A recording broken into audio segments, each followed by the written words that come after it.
Hello বন্ধুরা, Manti cooking চ্যানেলে তোমাদের সবাইকে স্বাগতম। মান্টি কুকিং চ্যানেলের কিন্তু এটাই প্রথম লং ভিডিও।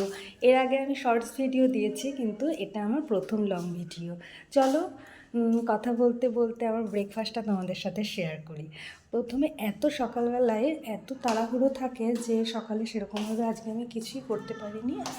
যখন যেরকম হয় আমি সকালে সেরকমটাই খাই।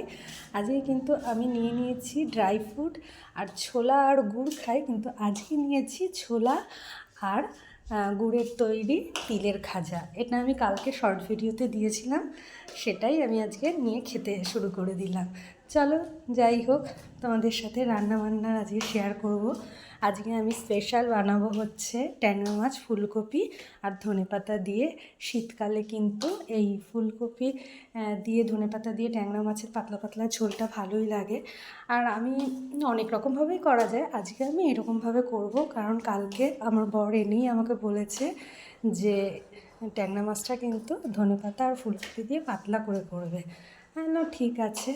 আর লাল শাক ভাজা করব। চলো তোমাদের সাথে শেয়ার করি কিভাবে আমি আমার রান্নাগুলো করছি। প্রথমেই রান্নাঘরে এসে সব কিছু আমি আগে গুছিয়ে নিই, তারপরে শুরু করলে অনেকটা সুবিধা হয় রান্নার। তাই চাল ঠাল ধুয়ে রাইস কুকারে আমি ভাত এদিকে বসিয়ে দিয়েছি। আর বিশ্বাস করো, রাইস কুকারে ভাতটা হতে হতে আমার এদিকে সব রান্না হয়ে যায়। আমি এইভাবেই গুছিয়ে নিই, না হলে আমি পারি না। তাই এদিকে রাইস কুকারে ভাত বসিয়ে দিয়েছি, আর এইদিকে মাছের ঝোলের জন্যে ফুলকপি আলু এগুলো কেটে নিয়েছি, মশলাগুলো রেডি করে নিয়েছি। এইদিকে আমি শাকটা ভাজার জন্য কিন্তু শাকটাকে ধুয়ে একেবারে কুচিয়ে নিয়েছি। এবার রান্নার সব সরঞ্জাম আমি একেবারে ঠিকঠাক করে নিয়ে এবার আমি কড়াইয়ে একদিকে মাছের ঝোল করব, আর একদিকে শাক ভাজবো, আর ওইদিকে রাইস কুকারে ভাত হচ্ছে। একেবারে তিনটে রান্না আমার কমপ্লিট হয়ে যাবে। আমি এইভাবেই করি। যাই হোক, এবার কড়াই যখন তেল দিয়ে মাছটাকে ভেজে নিলাম, আর কড়াইয়ে আমি একটু নুন দিয়ে নিয়েছিলাম, এতে মাছ ভাজা খুব ভালো হয়, মাছটা আর কি কড়াইয়ের গায়ে লাগে না। তারপরেই সেই তেলে আমি কালো জিরে ফোড়ন দিয়ে আলুগুলোকে দিয়ে দেবো। আলুগুলোকে দিয়ে একটু নাড়াচাড়া করে নেব। আর কালো জিরে ফোড়ন দিলে ধনেপাতার ঝোলে খুব ভালো লাগে, এর জন্যই আমি আজকে দিলাম। আর সিদ্ধ করে রাখা ফুলকপিগুলোকে দিয়েও এবার আলুর সাথে ভালো করে ভেজে নেব। আমি আর এইগুলোকে তুলে রাখবো না, এর সাথেই মশলা দিয়ে আমি কষিয়ে নেব। কিছুক্ষণ ভাজা হলো, লাল লাল করে আলুগুলোও ভাজা হয়ে গেল, ফুলকপিটাও সাতলানো হয়ে গেল। এবার মশলা যে গুলে রেখেছিলাম সেই মশলাগুলোকে দিয়ে ভালো করে আমি ফুলকপি আলু দিয়ে কষিয়ে নেব। কষাতে কষাতেই দেখবে আলুগুলো সেদ্ধ হয়ে যাবে। আর একটু হালকা প্রয়োজনে জলও দিয়ে দিলাম। তারপরে কিন্তু আমি গরম জল দিয়ে একেবারে ফুলকপিটাকে ঝোলটাকে করব। গরম জল দিলে ঝোলের একদম পাঞ্চা পাঞ্চা ভাবটা হয় না, খেতেও খুব টেস্ট হয়, খুব ভালো লাগে। এর জন্যে আমি সবসময় ঝোল করলে আমি সব সময়ের জন্যেই আমি গরম জলটা ব্যবহার করার চেষ্টা করি।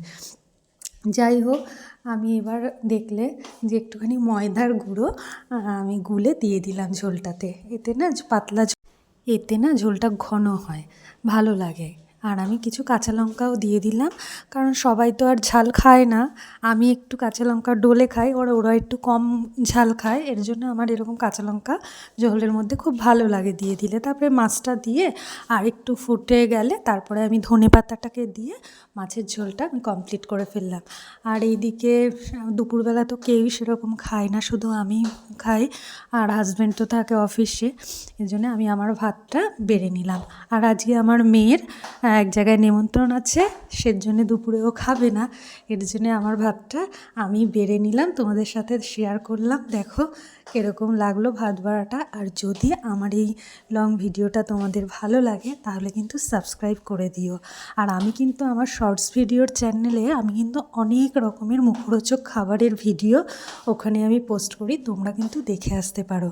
আর তোমাদের যদি আমার এই চ্যানেলটা ভালো লাগে তাহলে কিন্তু অবশ্যই সাবস্ক্রাইব করে রেখো, আর পাশে থেকেও লাইক করো আর কমেন্ট করে জানিও তোমাদের কীরকম লাগলো আমার এই ভিডিওটা।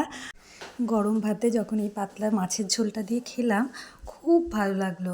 আর শাক ভাজাটাও খুব সুন্দর হয়েছিল, আমি রসুন ফোড়ন দিয়ে করেছিলাম, খুব ভালো লাগলো।